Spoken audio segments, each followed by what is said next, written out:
So I'm joined with Ren today, and we're going to be talking about 20 grand cars for the weekend, and ideally aimed at when we go into the Peak District, what cars would we want to be bringing? So, bit overview about the Peak District tour. It's 500 per car, includes two people, a stay at a really nice hotel and spa. And then on top of that, we've got some great driving roads plugged in for you as well, courtesy of Ren doing the mapping, so to speak. And of course, on the final night, as always, we'll have a nice meal with everyone put together with some awards, because we might have some little competitions going during the actual tour itself. So I suppose first things first. So Ren, do you want to show us your first car that you want to be 20K budget, what you'd be bringing if you could just go out and get hold of 20 grand? That'd be the first thing to do, but yeah. So let's find 20 grand tomorrow. I think my first car, really, the first thing I'd go, if it's for a trip in the Peak District, is grab an MX-5. So you can get MX-5 for as low as 5 grand nowadays. But as I'm given a 20 grand budget, I can get an ND, the last generation, almost brand new, very low mileage. I think that's probably the best car for a trip in the Peak District, really. You're driving through, cute little villages like Bakewell or twisty little roads like Snake Pass. You just put the roof down. You've got a good chassis under you. And you're going for the manual, yeah?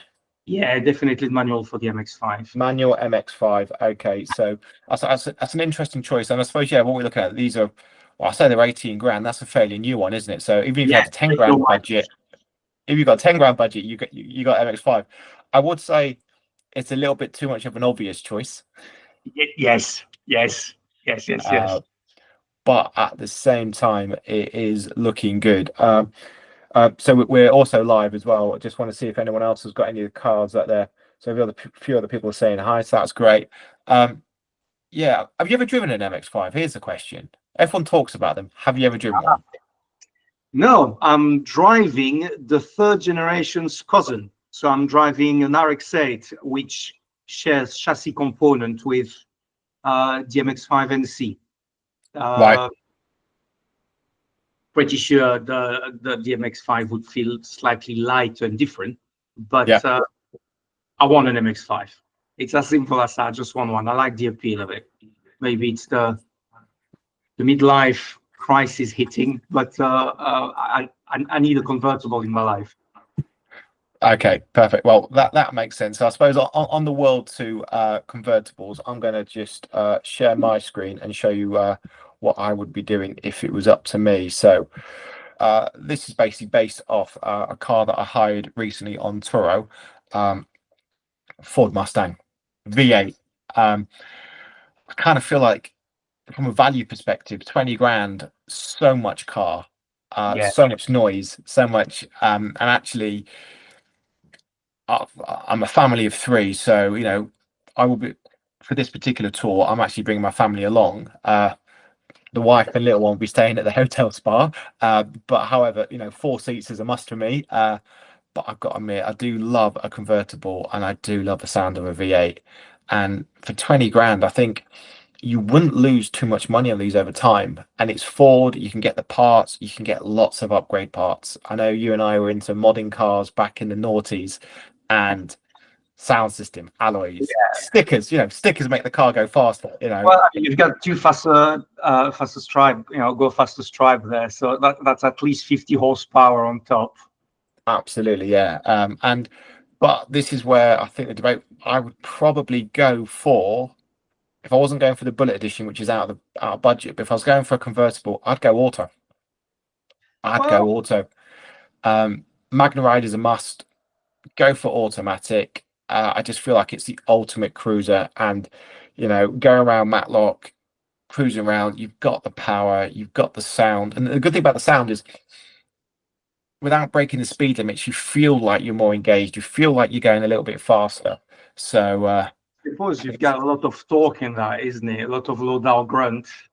Yeah, and that's the thing. It's yeah, absolute dream car. And like I said, yeah, hired one from Toro for the weekend. It was 300 quid. There'll be more coming on about that later. But again, it's just a nice way to get into a car and test it out, so to speak.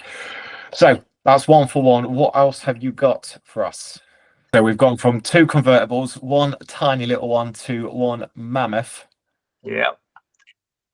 There you go. So I think I've like my convertible. I still have 20 grand to spend, right? I would go for a Porsche Cayman. That's one of Okay. those. I've always wanted one of them.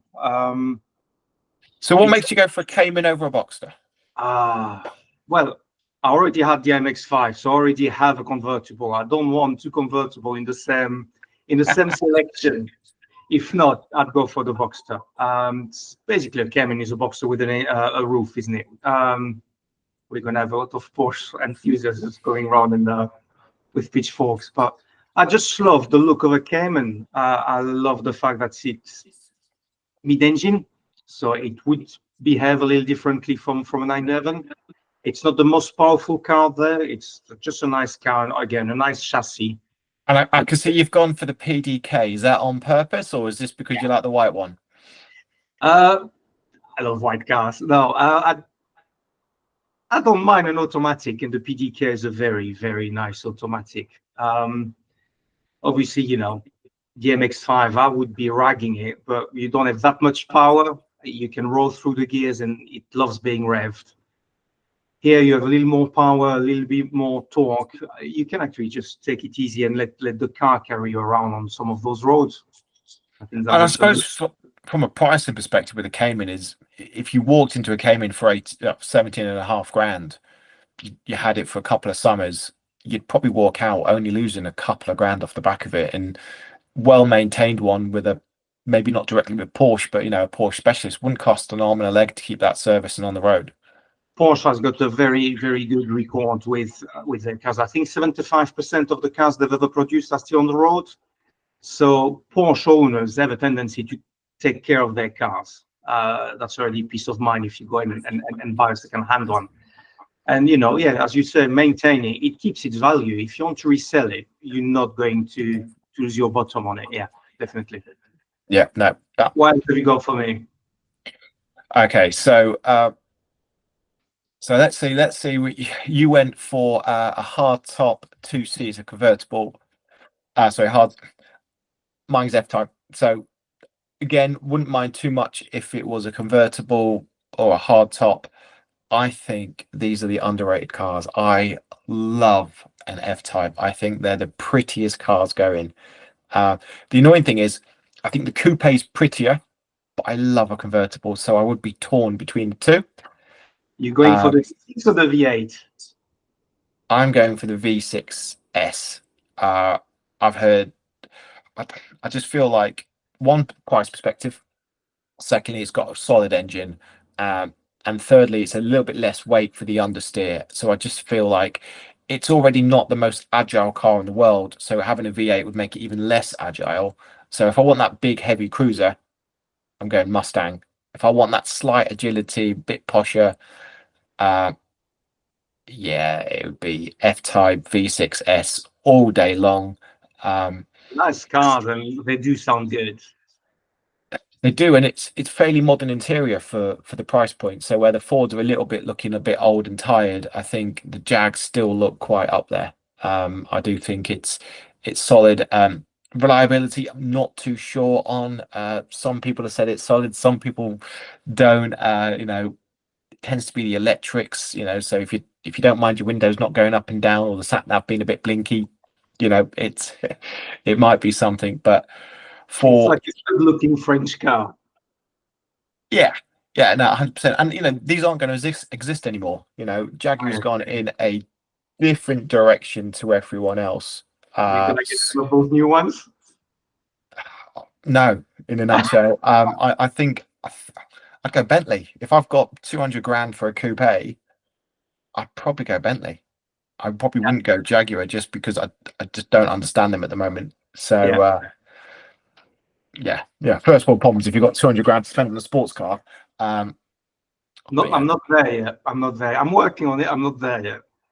yeah, and I think things like where we're going when we hit the Peak District, Snake Pass and stuff like that. I think this has got enough kind of grunt and precision without being too big for those kind of roads. Yeah. And again, automatic. I'm a big fan of automatics unless it's proper sports and sports cars. But yeah, no, it's definitely an interesting one. So yeah, if you want to take control and Let's have a look. What have I got for you? So we go from the Porsche. I've decided to go a little bit old school and have an old school Impreza Turbo. oh, I mean, I was like, what can 20 grand get me if I go old school on an Impreza? Never had one, but I remember being at the back of one of those as a student, and it scared the living hell out of me. And I was like, I must have one of those one day. Obviously, yes. all-wheel drive, old school turbo, on roads like the roads you meet you get to drive on in the Peak District, and then Nice. the sound of the Impreza, people will hear you come from miles away, definitely. Oh mate, yeah. I mean, so for the people on TikTok, are you thinking of 90s cars, thumbs up and likes, or are you thinking actually no, you'd go something a bit more modern? Let us know what you're thinking. But so what made you go for the old Subaru and not Mitsubishi Evo? Is it literally because you being in one in the back and it harks back to your school days? Yeah, I was at the back of one of those, different color, but and I remember it made a big impression on me. I was very nervous getting in the car because I was on my way to an exam. I was at uni. Okay. And the dude driving that car was driving it like an absolute maniac. And by the time I got out of the car, I wasn't stressed about my exam anymore. The noise, the drama around that thing, and it had some show. I mean, in modern terms, it doesn't have tons of power, but Yeah. we also forget how light cars were back then. Yeah. I mean, it'd be interesting. I mean, they say never meet your heroes. It'd be interesting to drive something like that, to go back and go, is it amazing, or is it going to be, oh, all that plastic and the thing breaking down? Yeah. well, you got an RX-8, so it's going to be Oh, going to be an uptake from that. But yeah, no, that's what's your third car? this is Oh, if I had to have the car for a summer and I could just hand it back, I didn't have to sell it, didn't have to service it. I could just have the car, hand it back at the end. I'm thinking I've seen better. I'd probably go hardtop on this, but something like a DB9 Aston Martin, because I'm like, if I could just have it and hand it back, how cool would that be? I won't want to own it. I want to insure it. I want to service it. But I do think 20 grand. I mean, this isn't the best example, but 20 grand. Yeah. You've got the badge, you've got the engine. Oh, just hell of a car for £20,000.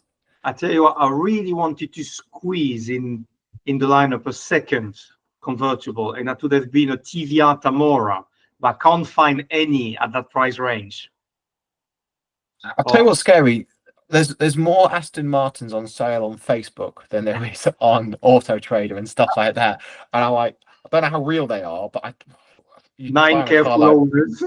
Yeah, could you buy a car like this off someone? I suppose if you're a mechanic, you can. But yeah, for me, absolutely. If I could have one of these for a summer, and I could just hand it back afterwards, absolutely. But yeah. From 18 to 22 grand gets you quite a collection. But again, I don't know if for 20 grand Aston Martin DB9 is something you'd want to own. But well, can we have a moment of silence for all those people who once upon a time bought those cars brand new, and now they're on sale on Facebook for pennies? I think if you've got 120 grand spend on an Aston Martin and you lose 40 grand on your first ownership after a couple of years, you're probably okay. It's probably a tax write-off somewhere along the line, and a company bought it. So you're probably okay. I think it's more for the people that maybe paid 60 for it and lost 20. They're probably hurts their pocket more than anyone else. Maybe. But yeah, so that's my one. So choice. But I'll definitely make sure that the last one's a hard top for you guys. But so what I'll do is on to I think this is the final one now, isn't it? We're on the bonus one, yeah. Cool. So my bonus car, I had to. I'm sorry, but I had to. The reason why I put a Mazda RX-8 in there is because I have a Mazda RX-8 and I've driven it through the Peak District, and it was a lovely experience.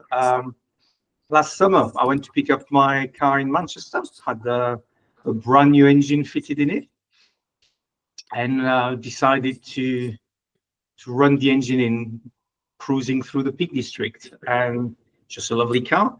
It's a car I've taken on a holiday twice on the continent, on a road trip on the continent. 4 seats, so we can put the little one in. And it also has a boot. It might not be the biggest opening. You need duffel bags rather than suitcases. But once you manage to shove whatever you wanted to shove into the boot, there's actually a lot of space in there. Very comfortable cruiser, long distance, and it's just lovely handling too on those roads on the Peak District. As long as you're not too tight with regard to fuel consumption, you're fine. So is that £8,000 with the £12,000 in the back for the new engine, parts, plug-ins, fuel, oil? That one hopefully is in a good nick. I mean, it's a 40th anniversary edition, so it's a nice package to have. It's a limited edition. And you've got the 231, the high power Wankel engine with the 6-speed gearbox, which is a bit different from mine. But yeah, definitely would go for one of those if I had the money. Awesome. And I take it you're bringing the RX-8, to the actual trip, aren't you? That's the plan. That'll be my car for this year. Yeah. I've still got to figure out what I'm bringing at the moment. It could be anything from, I'm quite looking forward to potentially getting access to a bath. Ooh. So that could be something which, again, 4 seats, fun, cheap to run, ironically. Well, obviously way less than 20 grand. That'll be off Turo as well. We'll put some links in as well to get some discounts if anyone wants to use Turo. We're not affiliated, but hey, happy to, share the love and give some discount codes out as well. And then apparently Taylor Swift is following me, but I don't think it's the real one. If not, we're going to explode. So what we're going to do is... I'm going to do my final one. And my final one is a tiny bit boring, okay? But what I wanted to do is keep it as real as possible. So, for example, if I was really going to spend 20 grand on a car and I had to be a little bit sensible, what would I do? So let me just try and share my screen again. Audi TTS. Nice. Okay. I just think pound for pound, 300 horsepower, 4-wheel drive. So you've got the shove. It's also got decent economy. It's got a fair size boot. Kids will fit in the back. It's iOS. It's got car seats can go in them. It's got a brilliant display, sound system. They all come with the B&O sound system. I don't think you'd lose too much money over a couple of years with them.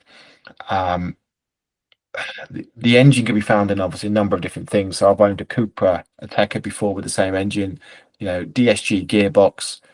You kind of think it's a lot. It's sort of car for the money, and it's a good looking car. I remember seeing the advert for those when they first launched them.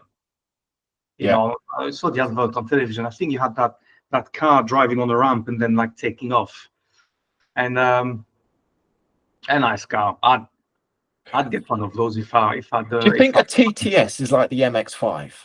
So MX-5, realistically, if you got 5 to 10 grand, MX-5 is the obvious choice. Rear-wheel drive, hard top, soft top, manual, kind of hits everything.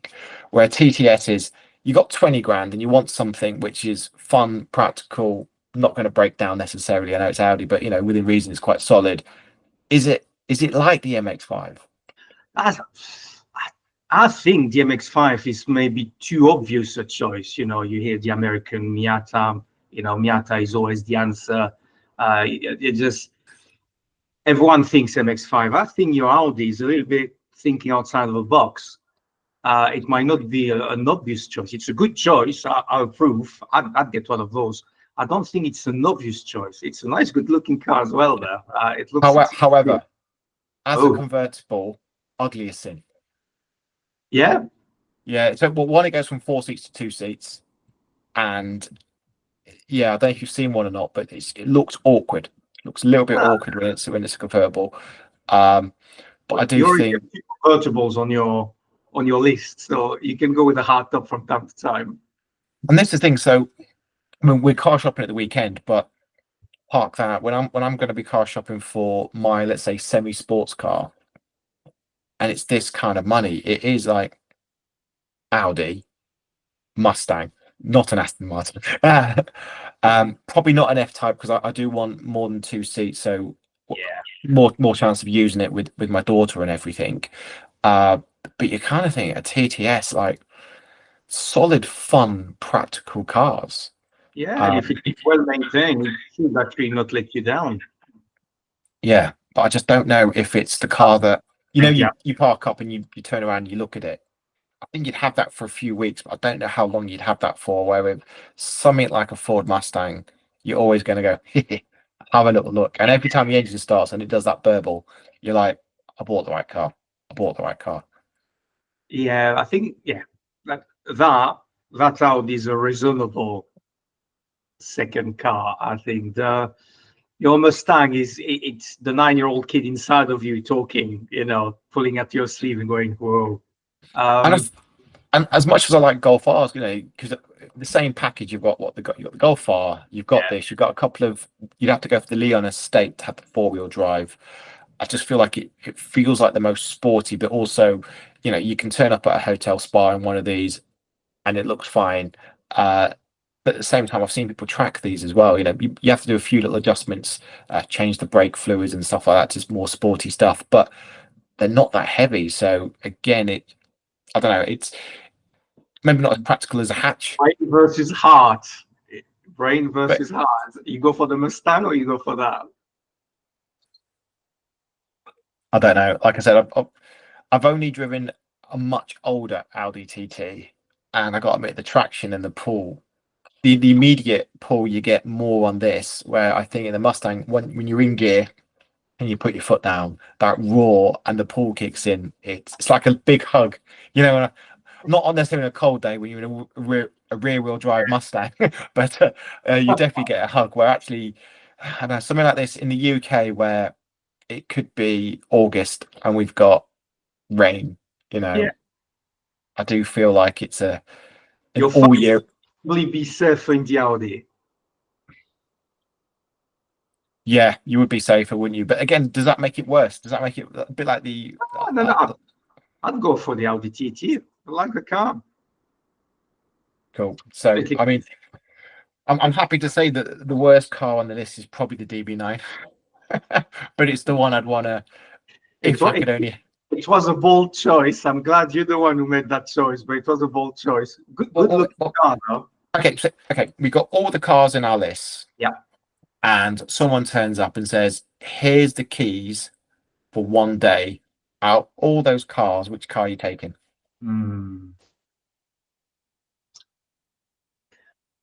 Might surprise you, but I might go for a day. I might go for the Mustang.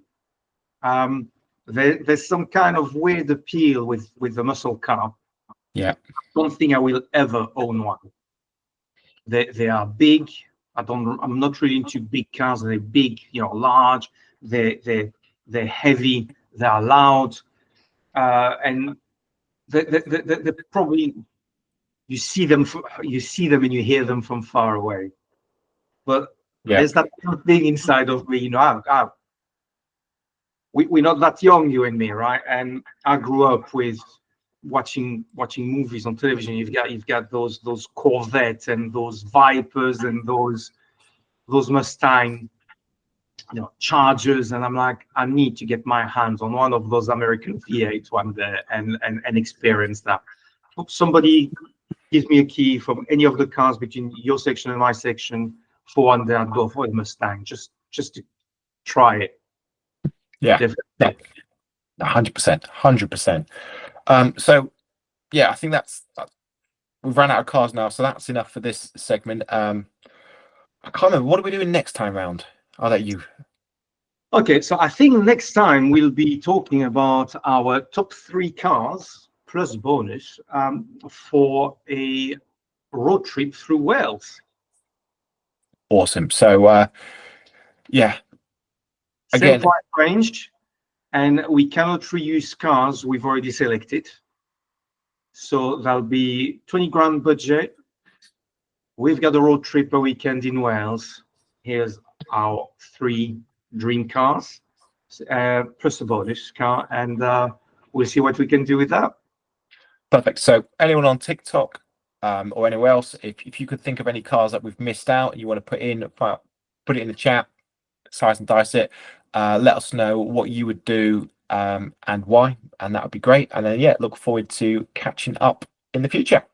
So everyone on TikTok, thanks for joining, and join us later. And again, feedback is always welcome. Thank you.